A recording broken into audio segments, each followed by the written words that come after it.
Today marks 4 years since I took on the show, and it is really a great moment for reflection. This has given me a safe place to invite people onto a stage where they can speak freely about their hurdles, their successes, their lessons, strategies, advice, and hopes for the future. I tried to divide up my choices by category: women in wine, BIPOC wine people, LGBTQ plus wine people, foreign winemakers, career wine professionals, sustainability caretakers, educators, allies, the diversity patrol, and people focused on ensuring the future of accessibility to everyone who wants to get into wine. Lucky for me, many of my guests crossed over the lines of 2 or more categories, so I hope you'll enjoy hearing some of these brief outtakes.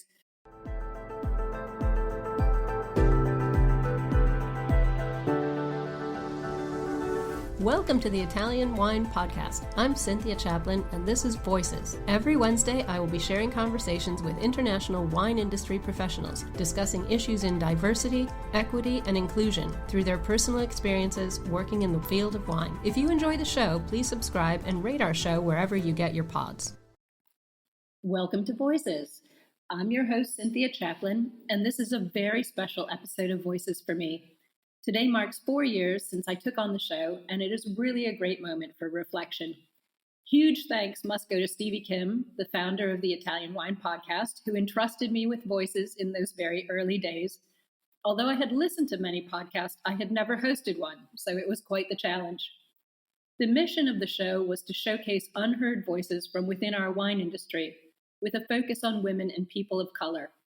As the show grew and took shape, I'm truly pleased to say that Voices has expanded to include wine professionals from underrepresented communities in wine, the LGBTQ plus community, people who have followed various career paths in wine, educators who are working to make wine more accessible, wine people who care deeply about the 360-degree sustainability of our industry, winemakers in challenging situations around the world, conversations about allyship, diversity, communication, and so much more. Voices has given me a safe place to invite people onto a stage where they can speak freely about their hurdles, their successes, their lessons, strategies, advice, and hopes for the future. While hosting Voices over the past 4 years, I've become a passionate defender of diversity, equity, and inclusion in wine, and I've had the invaluable opportunity to learn what those values mean to a vast number of people. I've become a devoted champion of making space to listen, to hear new and different perspectives, to podcast myself a mile in someone else's shoes, and hopefully bring inspiration, solidarity, and humanity to our shared wine world. We've all heard the saying, "May you live in interesting times," used as an ironic curse, since interesting here usually means troubled. We definitely live in a world of great uncertainty and fear, with war, tariffs, sanctions, geopolitics, financial difficulties, sagging economies, and changing consumer trends, all negatively affecting the wine industry we love. However, hosting Voices for these past 4 years across almost 200 episodes has shown me that wine people are some of the most generous, creative, expansive, thoughtful about. You can find all my past interviews in the back catalog of the Italian Wine Podcast website and on all the usual platforms where you typically listen to podcasts. A big shout out to all the Italian Wine Podcast producers I've worked with, past and present, from Joy Livingston and Elena Voloscina to Beatrice Motorle and Rosa Zarmuk-Hambitova, I thank all of you for your enthusiasm, encouragement, patience, and support. I tried to divide up my choices by category: women in wine, BIPOC wine people, LGBTQ plus wine people, foreign winemakers, career wine professionals, sustainability caretakers, educators, allies, the diversity patrol, and people focused on ensuring the future of accessibility to everyone who wants to get into wine. Lucky for me, many of my guests crossed over the lines of 2 or more categories, so I hope you'll enjoy hearing some of these brief outtakes from fascinating interviews. Nitsiki Bayela was another of my favorite conversations. She was the first Black female winemaker in South Africa, and she went on to win medals and eventually be named in 2017 as one of Forbes' top 20 most innovative women in wine.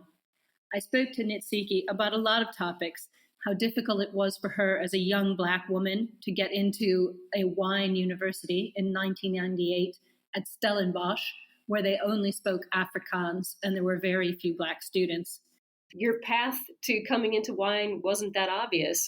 I know you had never tasted wine before you were offered a scholarship to study winemaking at Stellenbosch University. What made you decide to accept that scholarship and go into winemaking? I think it wasn't really about winemaking per se that made me take the scholarship. It was a need to change my life. It was a need to do something. And so when the scholarship came and it said winemaking, I was like, I'll take it because I wanted to change my life. I wanted to study. Those were the key things that I wanted. The fact that it came as in winemaking form, for me it wasn't really the reason for choosing it, but it was the reason was to change my life. What were you doing before the scholarship came along? So I finished matric and I started applying for bursaries. But all the bursaries I was applying for, I was getting obviously the very famous letters coming back saying we regret. So I got a job. I worked for a year as a domestic worker. So when I got called at school, I was already working as a domestic worker. So I worked for a year and then I got this opportunity to apply for this scholarship and then I did that. When was that? Because you're younger than I am, so this is not in the distant past. I don't know. That was in 1997, 98. Wow, yeah, so it's very recently, very recently. Yeah, so I was working in 1998, and then I got the scholarship to come to Stellenbosch then a year after. That's incredible. How was it learning about wine literally from sort of ground zero? I think it wasn't really about wine. It was learning in Afrikaans. That was the tricky part. It was learning in a different culture. It was being in a different environment, which doesn't look like the environment I grew up in, which doesn't feel like the environment I grew up in, and culturally and in all aspects of it. So it was that basically was more challenging. But for me, it was one of those to say, no matter what comes my way, I need to get this degree. I need to pass. I need to succeed in what I'm doing. You won a gold medal for your first red wine. Tell me a little bit about that. Oh yes, that was a Cape Cross. It was a Cape blend, Pinotage Cab and Merlot. So I think one thing I remember most about that was when the awards. It was Michelangelo International Wine Awards. So when the awards was announced, it was very interesting that in the room at the event, I remember clearly there were two black people. It was me and Tariro Masaidi, who is a winemaker. It's a guy he's from Zim, but he was making wine for, I think at that time, one of the wineries. So it was the two of us as black people, and then the rest of the black people were the waiters and waitresses. It must have been like being at university all over again. Absolutely. And I think what that evening touched me because what happened is when the awards were being announced and when they called the Stelekaya Cape Cross, the waiters and waitresses screamed with excitement. And I was like, oh my God, they know me. Like it is, yeah. That must have been so self-affirming. That's an amazing moment. It was a moving moment. And I was like, oh my God, they know me. That's incredible. And I'm sure you inspired that entire room. And so it was like, so that moment of coming in thinking, we're only two people here, two black people in this whole room that's full of people in the industry, to actually say, no, we're not only two. Yes, these ones are here to work, but at the same time, they are part of this. So it was really nice. That's incredible. I love the image of that. There must be a photograph somewhere. That sounds like an amazing moment. You went on. You clearly thrived with your success. In 2009, you were named South Africa's Woman Winemaker of the Year. Now, they really knew who you were by then. Were you surprised by the award? Well, I think because the award was based on you submitting the wines tasting blind. And so my wine, it was a 2006 Cabernet that got me that medal or that award. So yeah, it was exciting. It was exciting. We were looking at that, we were reflecting on that last year because I got that award and it was like a milestone. at that moment. And it was the people who actually were giving the award were still part of the Michelangelo. It was the Michelangelo Award. And last year, when Umsasane 2019 got a trophy at Michelangelo, it was like, oh my goodness. You've come full circle the whole way. Yes, yes. Well, I'm curious. So it was the title you won was South Africa's Woman Winemaker of the Year. Would you rather just be Winemaker of the Year? What do you think about the woman distinction? Well, I feel everything's got its space. I feel everything it has its space. There was a woman winemaker competition. It ran its course. And I think in general, obviously, as winemakers, we're all winemakers. Whether you're a woman or a man, we're all winemakers. We all studied the same thing, all basically peddling on the same path. The only difference, I think, as women, we know that it's been a journey. So as women, we're trying to find a place and space and trying to find a way. So that's why that probably that award was created, to actually find a way in a space. What's it like working with the Academy? What are you doing with them? So at the Academy, basically, we are training young people through the value chain of the wine industry. These are the 18 to 25-year-olds. So they get to the Academy, get trained, and we do job placements within the industry and the hospitality, but we're trying to expand that. But for me, as being the board member, what I like the most is I see myself in the students, and I see the growth. I see them. It's always exciting when I see them when they're starting at the beginning of the year. Those when they start, and then you see the person at the end, how they have grown and how they have changed and how they have developed. Because they already have the talent. It's just they need that extra step just to help them unleash themselves and become the best people they are. Speaking to Gary Saperstein in California, the head of Gay Wine Weekend and a wine country tour and event travel company for the LGBTQ plus community, was really eye-opening. I was able to speak to Gary about how he moved from a career in hospitality to doing travel and events for the LGBTQ community. I wondered how he got involved, and he helped me understand exactly how much support and encouragement is necessary, especially for the youth community, the trans community, and the drag community. And Gary and the people he works with are providing events, raising funds, raising awareness, and bringing a lot of joy to this community who plays such a role in wine in Sonoma. LGBT tourism in wine country in Sonoma and Napa were really increasing.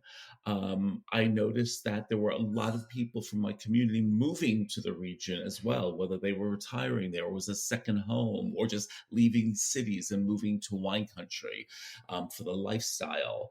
But what I realized was, I was like, but no one's talking to us at all. And I didn't understand why. And so that combination of all that happening, that's really what made me take the leap.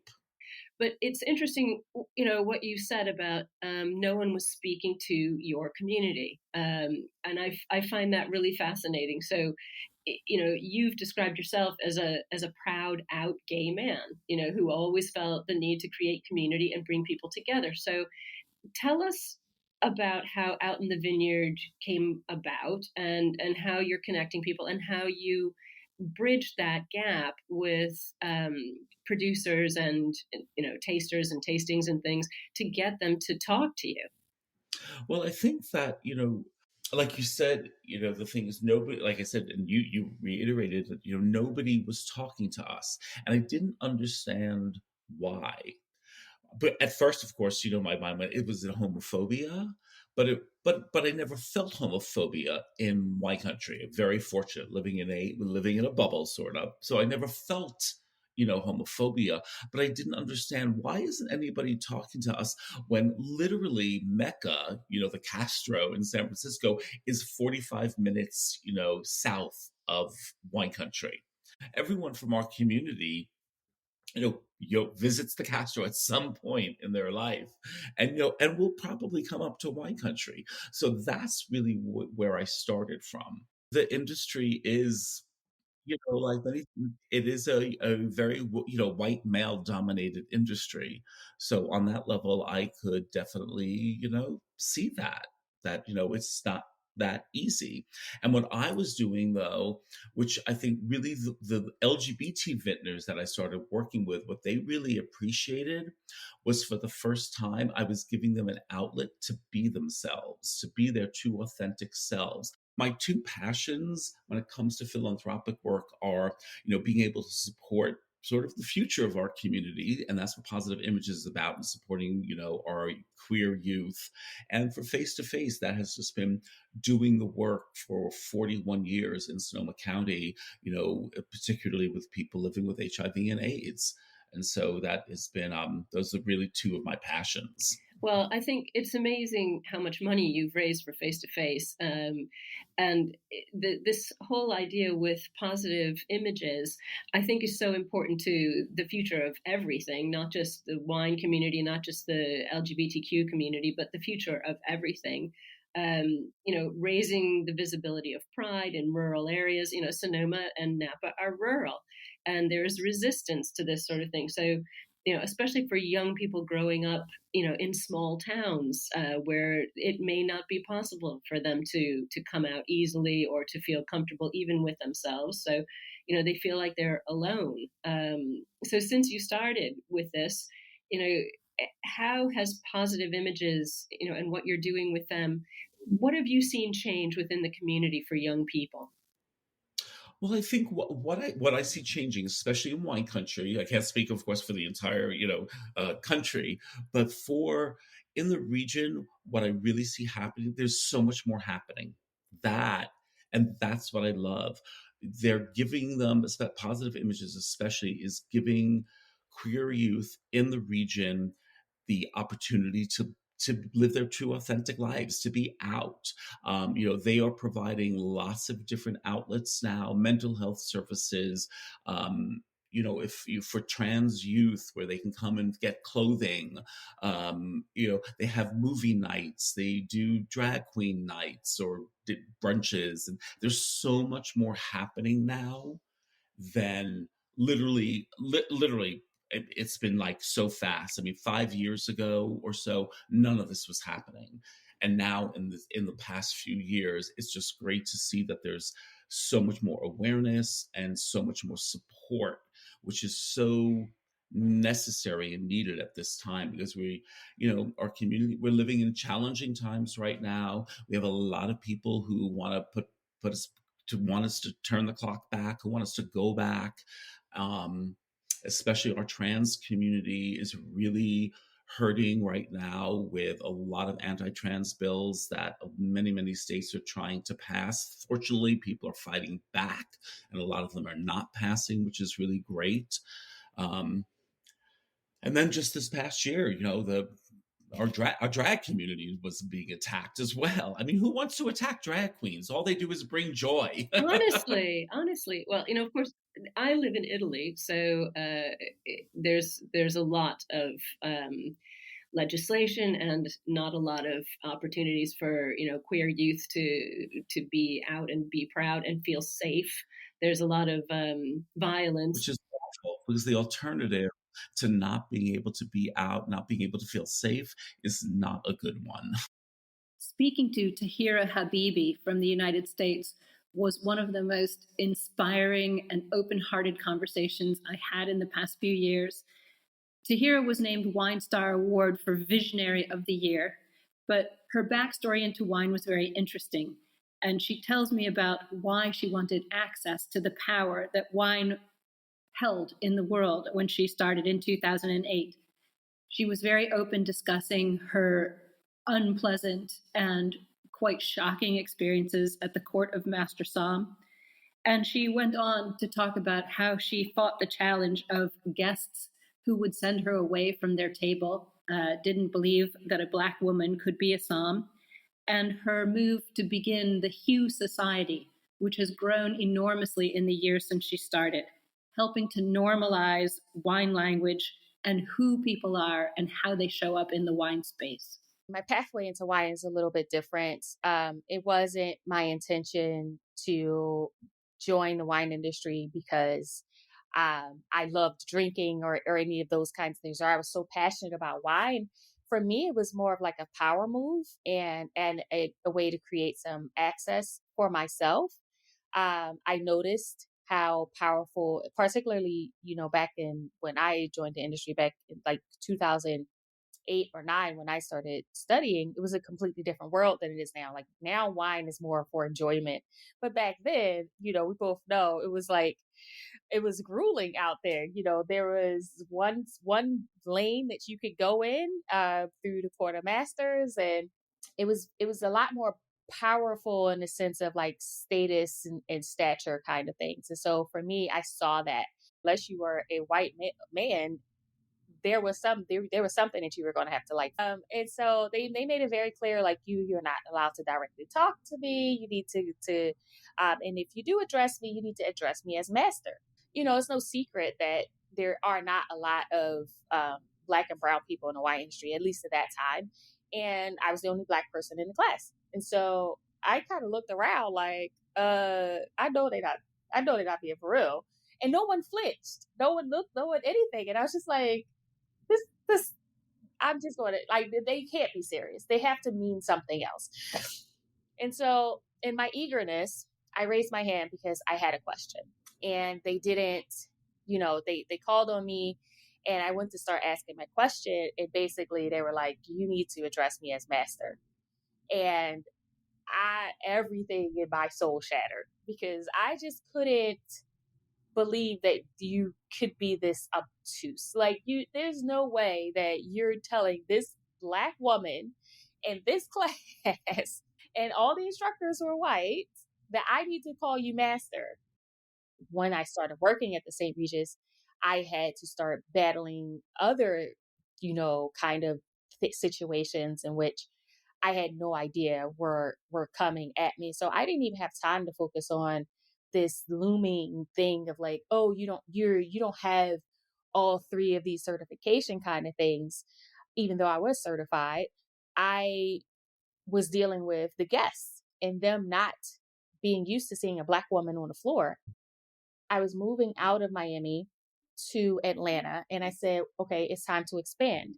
I want to create a hub, a society where everybody we can find each other. We are kind of creating like a mental safety net of what it looks like. We might not be able to get out of these jobs, but we will have somewhere where we could go and call home.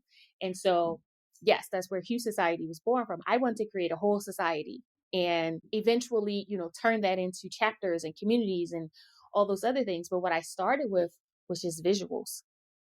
I believe that we have to normalize what's normal to us, right? Like right now, this wine thing is normal to us. And the more you normalize it, and by that, I don't just mean like the beverage. I mean, normalize your language in the wine space, normalize who you are and how you show up in the wine space. Right? Looking outside of Italy and other countries to women winemakers and people of color making wine in different places gave me a lot of joy over the past few years and a lot of insight into places that I wouldn't have known but as well. Judy Chan, who is the CEO of Grace Vineyards in China, was a fantastic conversation. Not only is Judy delightful and unbelievably intelligent, but she was one of the very first women in the Chinese wine industry. She took over Grace Vineyard from her father in 2002 when she was only in her early 20s. She went on to list the winery as a public company on the Hong Kong Stock Exchange in 2018. Since then, she has seen her company grow through ups and downs that she shared with me. She's become a mother, and she has looked at all sorts of other interesting aspects of the wine industry in China. Finally ending with 2023, where James Suckling put Grace Wines at number 4, number 11, and number 17 of the top 100 best wines in China. The first day when I show up at work, thinking that my dad would ask me to do operation administrative type of things, my dad say, hey, I have a winery. We're about to produce and bottle first bottle of wine. Can you take over? And so I was really shocked. I was like, why didn't you tell me you have a winery? At least I take some wine courses when I was in college. I didn't know anything about wine. I didn't drink. I didn't even drink beer, leave alone wine. So everything was so foreign. And the most interesting thing is that I've never seen my dad drink wine at home. Not once.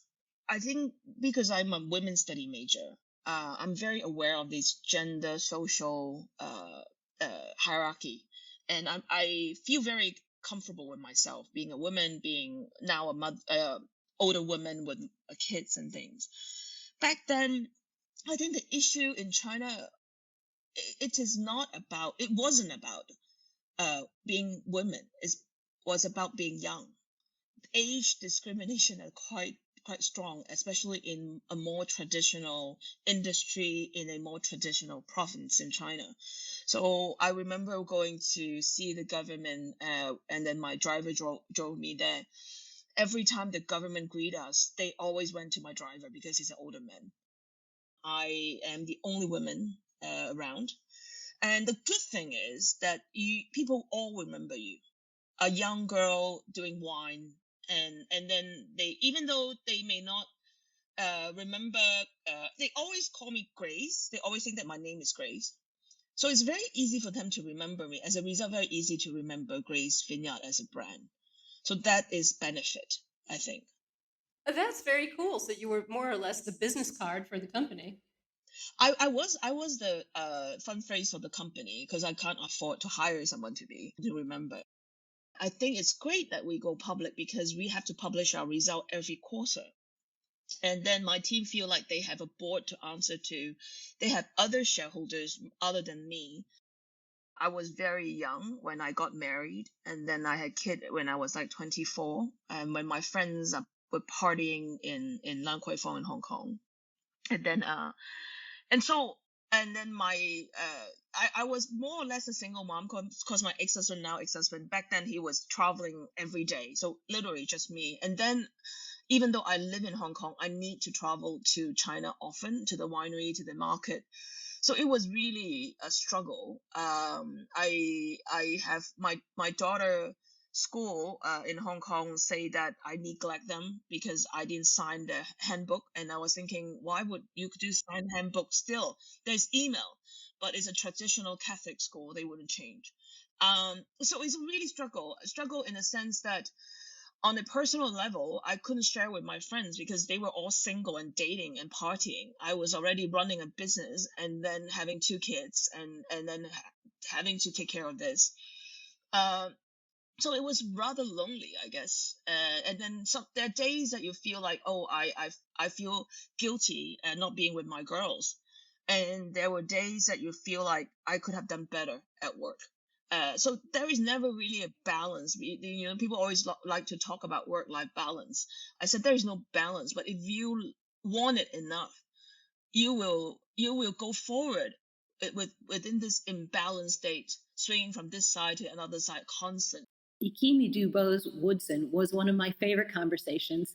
She's the CEO of Roots Fund, and she was named Wine Enthusiast's Future 40 list.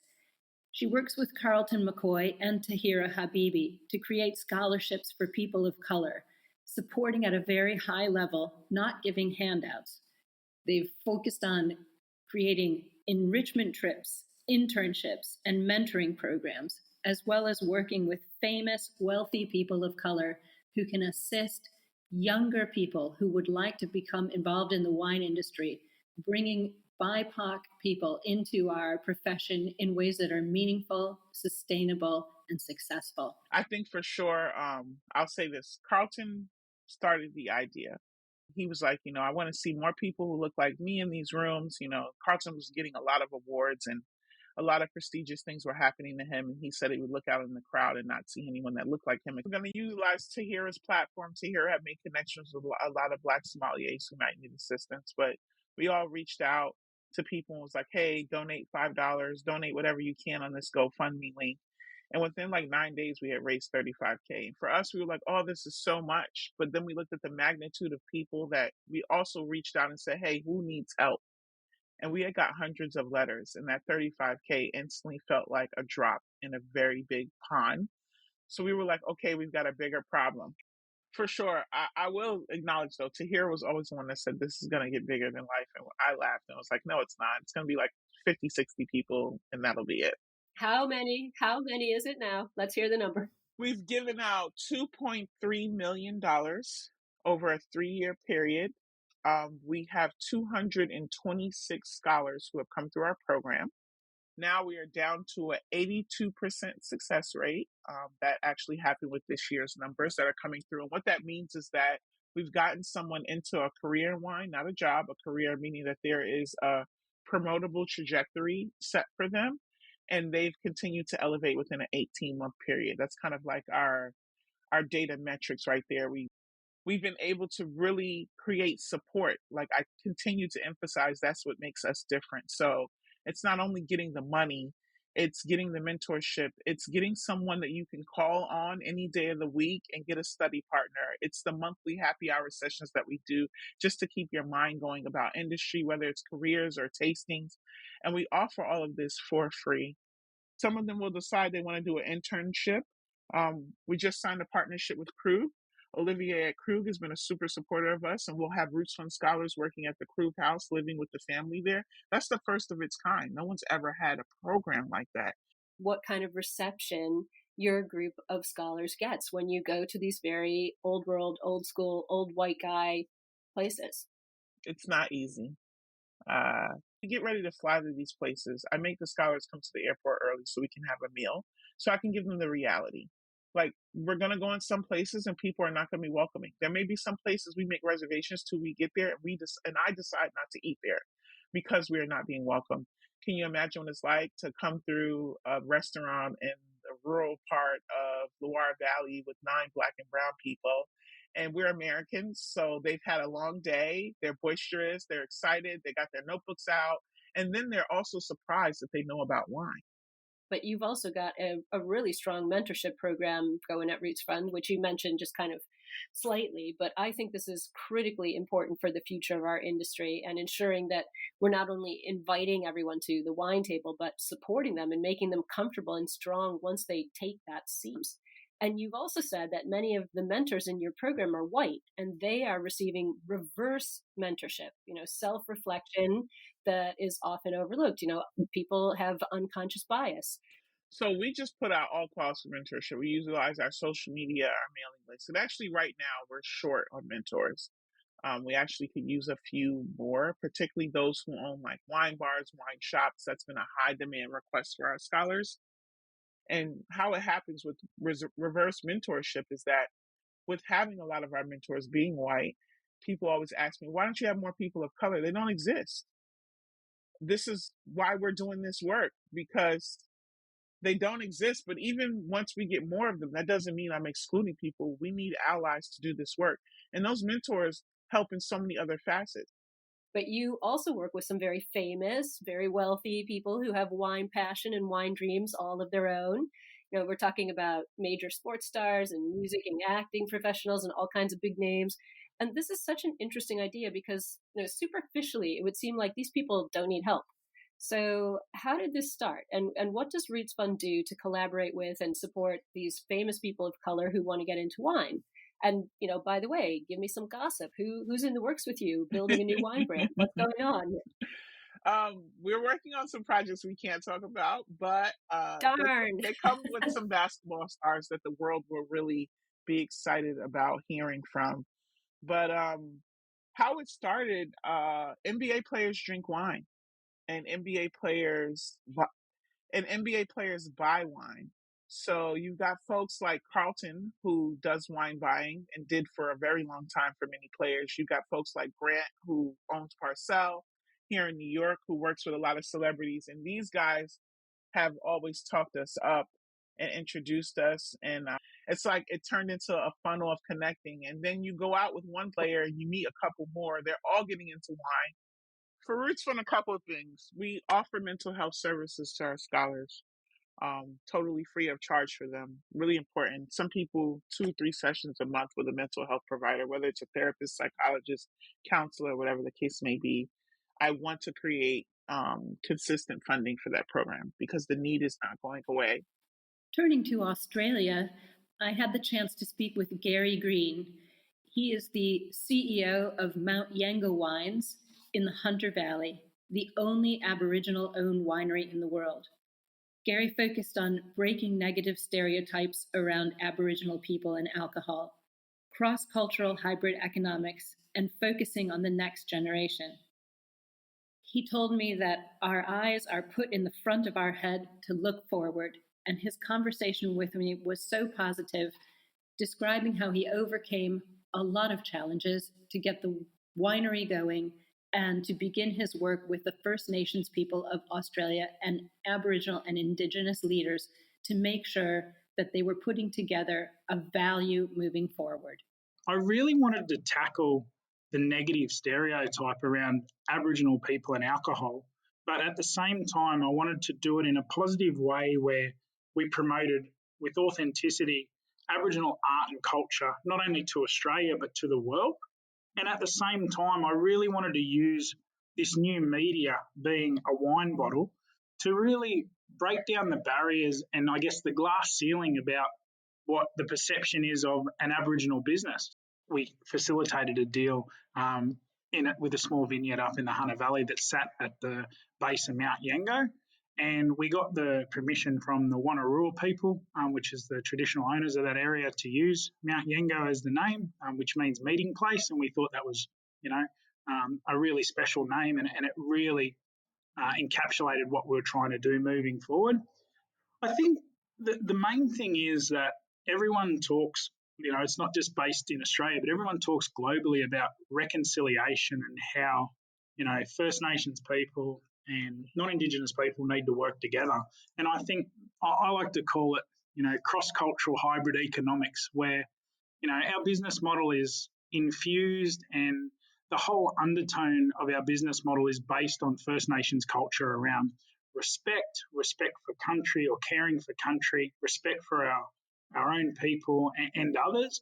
And, in Aboriginal culture, something's not mine, it's always ours. We're a tribal and we're a village and we all supported each other. So I think, I bring all the cultural aspect, and now, we're so lucky to have, the most amazing business partner who's came into our business which is Wayne Quillam. So Associate Professor Wayne Quillam. Wayne Quillam's another First Nations business person and world-renowned photographer and artist. So, Wayne was originally our artist and brought in on the journey that Ben and I set forward. And I think it comes where to create this business model, we needed the skills of the oldest inhabitants, being that cultural authenticity, that ability of like I said before, around that caring for country and everything else, and then infuse that with, our newest inhabitants, which has the technology to be able to do the bottling, understand the wine, and everything like that. So I think, it's a natural synergy together to have, both cultures come together. Well, I think in any culture, there's, negative aspects where, the media sensationalise things. And I think, Aboriginal culture is see it, touch it, feel it, taste it. It's rich, it's beautiful. Like you only have to look at the art on the bottle. It pops. It's got a story behind it. It's living. It's breathing. It's not your traditional dot painted art. It's abstract, but it's got meaning and stories behind it. I really wanted to bring that, to the world. Like I've been lucky enough that, I embrace all my culture and I embrace, all my heritage. I'm not. Some people ask, oh, are you half Aboriginal? Are you half caste? Are you things like that? No, I'm Aboriginal. I respect and admire my other heritage, but I live sort of my life by, those Aboriginal cultural beliefs. And, I've been lucky enough, to get an education and to be a voice. And I think, like I said earlier, for me to be able to represent my people and my culture and do it with authenticity and the support. And at first, I must admit, some of my Aboriginal family were like, even they sort of bought into that narrative. you can't have an alcohol business. It can't be an Aboriginal alcohol business. And I said, why not, Aunt? Why can't we as Aboriginal people, we're not all alcoholics. We don't all have a problem with alcohol. There's alcohol problems across every culture. I said, let's really focus so that, that next generation, our kids are our future. I hope that, they listen to like podcasts like this, or they see our story and they go, gee whiz, that young Aboriginal boy that grew up to be able to, break a negative stereotype, and he was the first Aboriginal person to open a wine company in Australia. If I can do that, imagine what the next generation can do. We're the longest continuing surviving culture in the world. Like, we've got carbon dating of over 60,000 years for remains in Australia. We're an oral culture. We're natural storytellers. We pass down our stories through song, dance, and orally. So, it makes perfect sense that, we continue in the kitchen and in the restaurants to continue to tell the story and pass on, to all of these other people, our beautiful stories about our culture, our native ingredients. And, it's been so humbling to see so many of the hatted restaurants and the fine dining restaurants around the globe, embracing native products. Like, food goes with wine hand in hand. So our support of the Culinary Institute, not only does it educate, but it assists us as part of our marketing as well. So it's a social and commercial synergy that is amazing for all parties. Everyone's a winner. Sitting down with Elaine Shukan Brown was really an exciting moment for me. Elaine has been an iconic figure in our wine industry.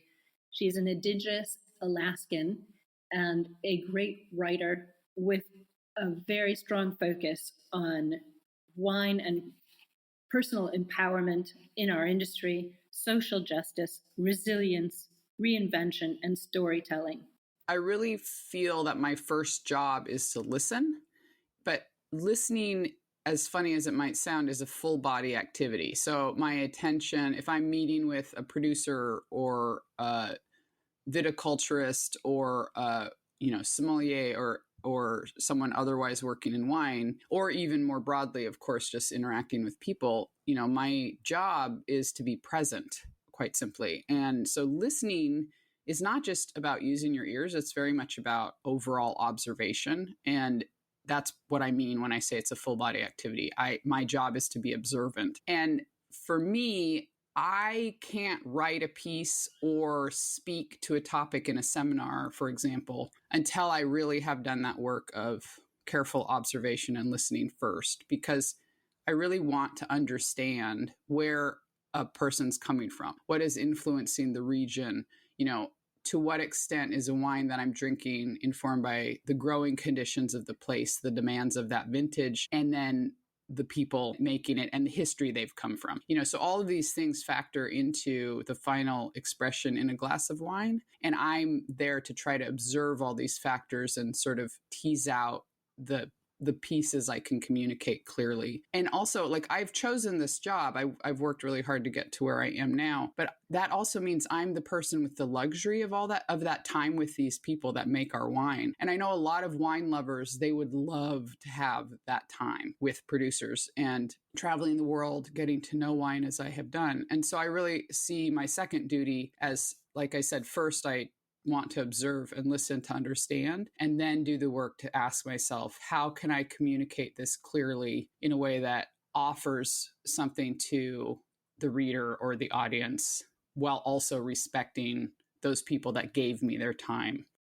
Thankfully, as you mentioned, I've worked with Jancis for several years now. I originally first worked with her to contribute to the 4th edition of the Oxford Companion. And then the year after that, she reached out to me to see if I would be interested in writing about American wine, as you mentioned. And so it's been quite a few years now that she and I have worked together. And so in that sense, the transition's been very smooth. We know each other very well. We know, what each other's values are, how we work, how we communicate, what kinds of stories we're seeking. And so we're able to just talk back and forth about kind of building the future of the platform and also keeping an eye on what stories are pertinent to right now. And then how do we build that over time into this vision? A number of producers actually brought up work I've done previously. And I found out, the region I was in, they had actually done a lot of DEI training in the last several months across their industry, and actually sent links to several talks I gave to producers I was going to visit so that they were more aware. So it's interesting to witness this because it says so much about how the people we choose to elevate into leadership positions really are influencing all of us, whether they're directly trying to or not. Just because I have this fancy new title, that the fact that I've been doing work on diversity and also on climate action, 10 years in wine, just kind of seeking out projects I believed in and doing work that would increase my understanding of various aspects of the wine industry, while also contributing to the public conversation on those things.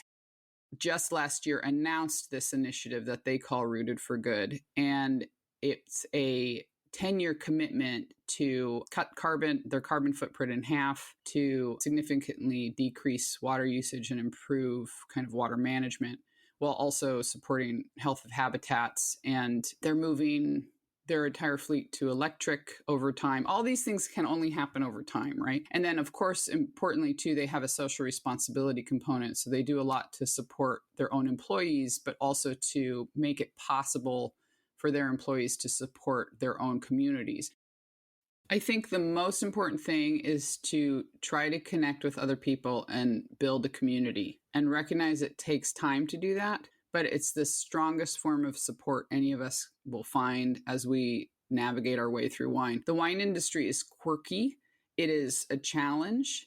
There's so many good people in wine, and yet there's so many tiny little companies and little individual regions. And so in a lot of ways, the industry is really bifurcated. There's all these little tiny parts that have sort of tenuous links between them. And so as a person coming into the industry, that can be so intimidating and difficult and just opaque to try to figure out how to navigate. So I think the most important thing is to remember it takes time, and to find those channels of support that will help just give you someone to lean on, or people to get help from, guidance from. Yeah, so Mariam Ahmed came up with the idea of helping to connect these different organizations in wine working on diversity efforts. And then Mariam came to talk to me, and I said, this is a great idea, but we need to remember diversity doesn't have traction unless it is focused on equity too. And so, so the two of us kind of came together, and we initially did start just by helping to bring together organizations working on diversity. The idea was like, look, we're going to get tired. Any one of us can't solve this. We actually need to find ways. It's so big. We need to find ways to problem solve together, to collaborate, to realize, oh my gosh, this organization might have figured this thing out already, and we figured this other thing out. What happens if we share insights? The last conversation I want to mention was with Queena Wong.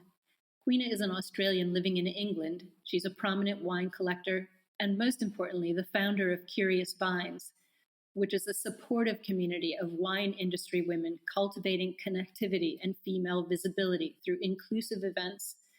Well, when I started getting into wine, I didn't set out that I wanted to go into wine. As all people, you have to get brought in by someone who shows you the light that wine is an amazing thing that you want to know more about.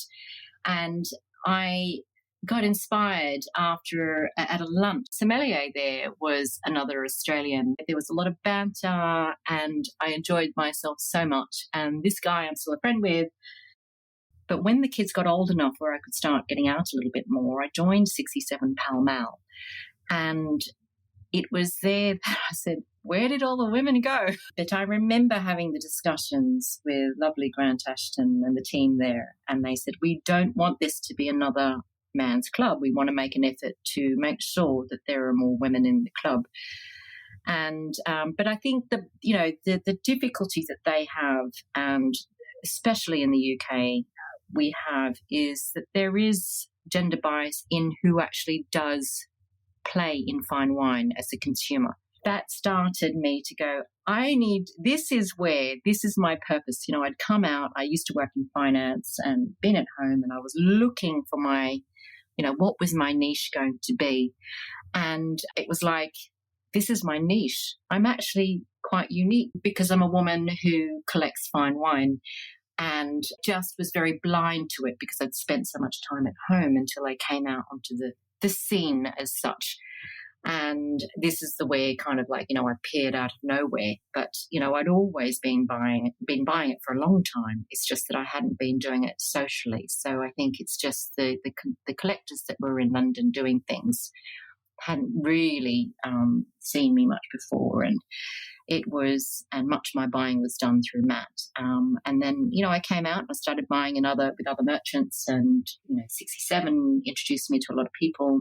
The bias then pushed me to find female friendship, which I found in the trade. So everyone likes to have a tribe, and no one really likes to be in a gender-biased space. It takes a while for you to get comfortable with it, and because it was a little bit of a shock to me, I found a company with women in the trade. And originally I said, we need to create more women that deal with fine wine, and that was how Curious Finds had started. I just told my girlfriends, I said, come in and get your girlfriends from the trade to come in, and I've found a venue and you're all just going to pay a little bit of money at the door and happy days. And it literally sold out. When I started with like maybe a dozen names that I started with and told them like, we're having a girls' gig.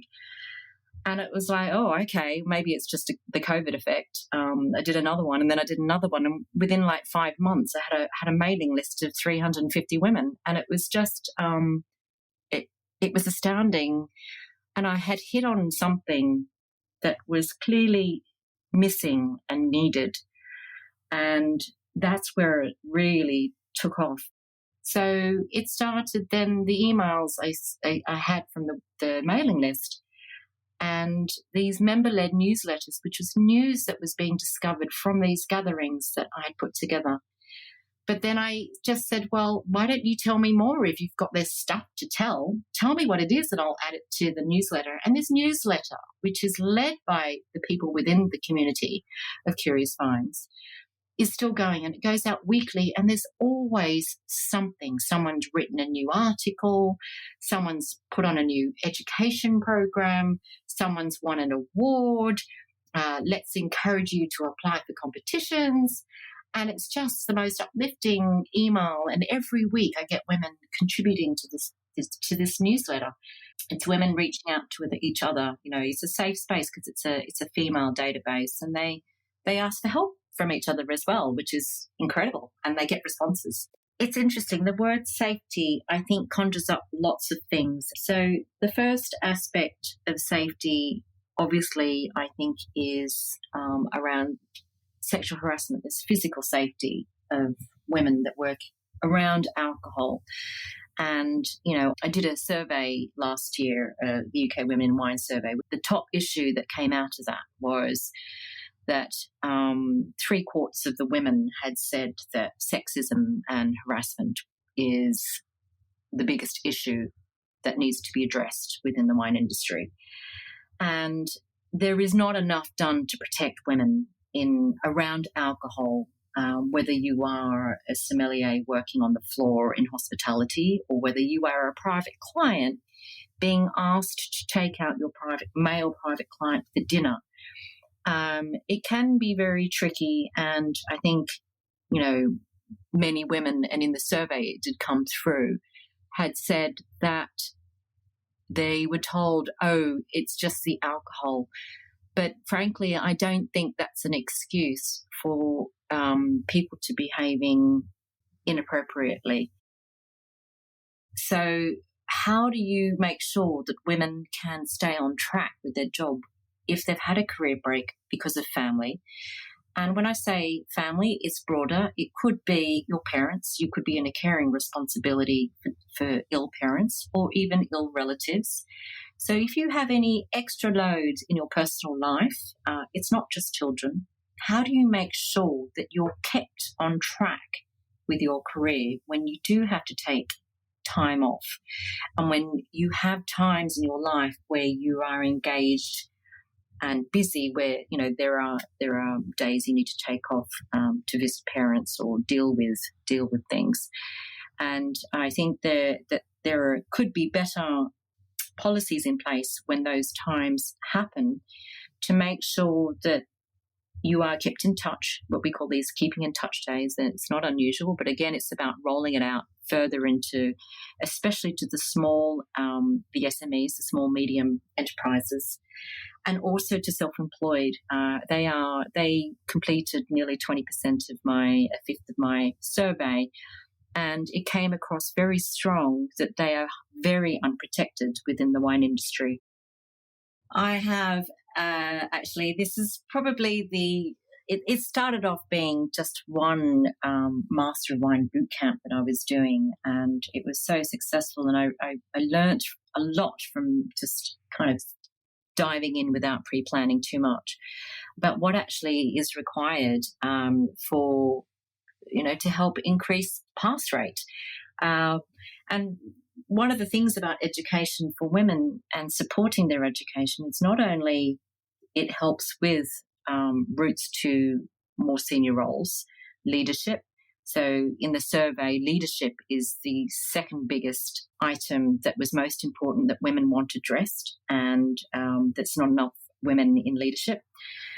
And so the education support program is to support qualifications at a higher level, because I think there is enough women who feel comfortable to attain their WSET 1, WSET 2, WSET 3, but I support women trying to attain their WSET diploma, which is the next level. That's, that takes a couple of years to set and has 6 modules through the exams.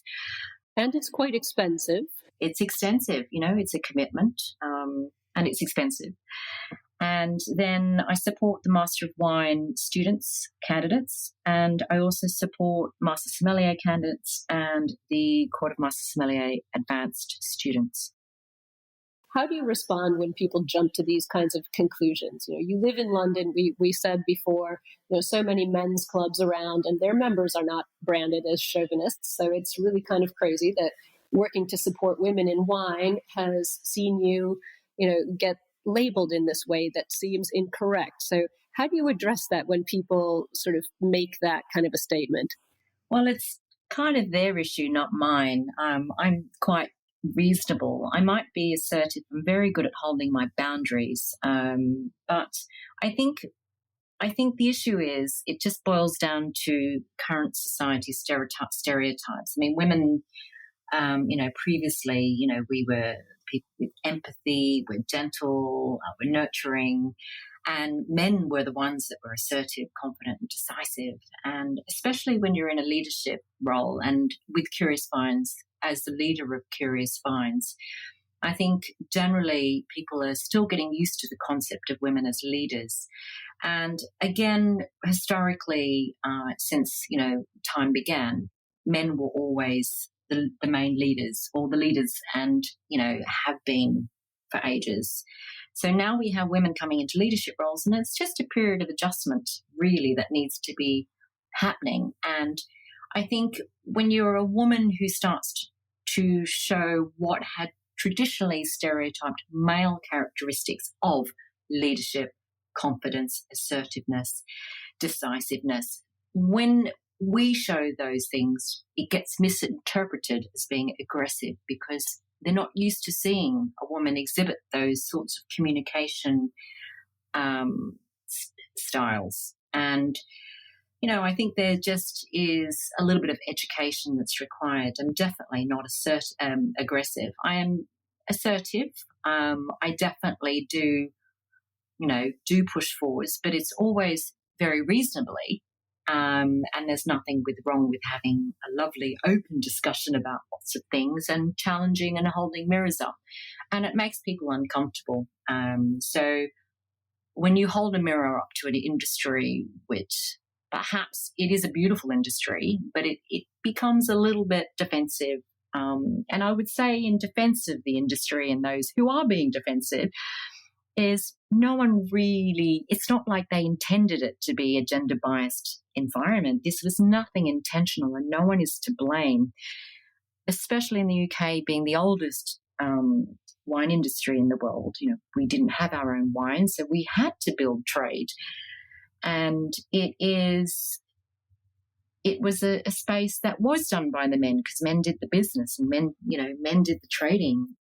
Of course. Women had no financial, any background of financial ability. They didn't have their own finances. Men controlled all the finances. So it had to be that way.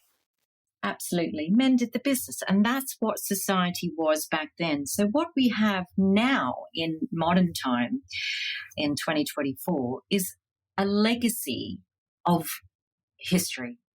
And that's why it is quite strong and ingrained within the UK because it's been going the longest. So if you start with an all-male environment, it's very hard to suddenly switch that over. And but again, this is not something that's just the wine industry. This is all industries are looking at this and how do we open the doors and how do we then not only open the doors, how do we then raise the women up to the next level, to leadership positions. And, it's aggressive. I think, some will ask, do some people feel a little bit threatened? No one really likes the status quo to change. No one likes change, Especially if you're the person benefiting from the status quo. You don't want it to change. Yeah, absolutely. But it's not... more funds and more effort does need to provide this concept of equity. So people are going to have to work harder to create those opportunities and to create the paths for promotion. I hope you've enjoyed looking back over 4 years of Voices with me today. It was a wonderful experience to be able to take a look at many of these conversations, going back through pages of notes and hours of recordings, finding some of the most special moments that I've been able to share with listeners and with my guests over the past 4 years. I encourage everyone who enjoyed this episode to take a look at the rest of the back catalog of Voices to find people who will inspire you, move you, touch you, encourage you, support you, make you laugh, make you cry, and most of all, share all of the different roles that we all are part of within the global wine sector. Thank you for listening. Thank you for listening, and remember to tune in next Wednesday when I'll be chatting with another fascinating guest. Italian Wine Podcast is among the leading wine podcasts in the world and the only one with a daily show. Tune in every day and discover all our different shows. You can find us at ItalianWinePodcast.com, SoundCloud, Spotify, Himalaya, or wherever you get your pods.